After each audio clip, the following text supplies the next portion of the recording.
Assalamualaikum warahmatullahi wabarakatuh. So, nagkikrave kami ng lumpia. Alas 2:38.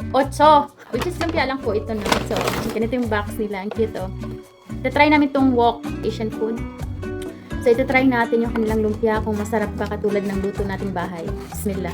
Po, wala kasing pasok. Kaya, ayan, nag-Netflix kami, nag-movie time at nagutom. Kaya nag-order kami ng ganito. I-try lang namin kung masarap. Kasi first time namin to i-try wok the Asian flame. Mashallah. Si Manang Nak, tingnan mo nga muna kung gising. Tapos papuntahin mo dito. Bismillah.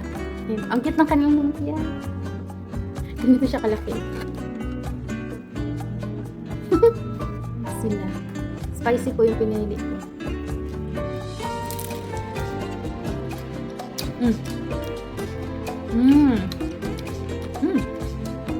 Chicken vegetables po ito. Masarap siya. Mainit pa din po yung laman. Tulog na? Masarap siya. Tapos masarap din yung sauce na medyo matamis konti. Ang daming cabbage.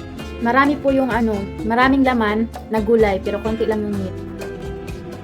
Makikita niyo naman, di ba? Ikaw na, how about for you? Chicken vegetable kasi siya. Bigyan mo ako na ng Hindi ako kontento sa anghang. Sorry, maanghang pa. Matay ang sawa.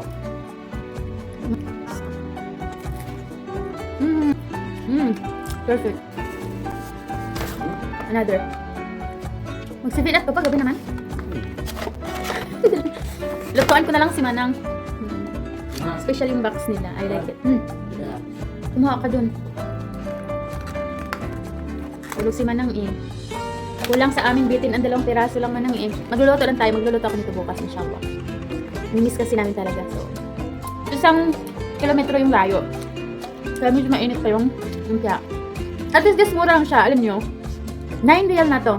9 real, 2 lumpia na siya. May sauce na siya. Sa 9 real, worth it na to. Walang tatalo sa lutong bahay. Pero, sa craving namin, kukontrolado yung cravings ko. For today. Ang close ng restaurant nila, sa wok na to is, mag-close sila ng 3 AM. So, nakahabol pa kami.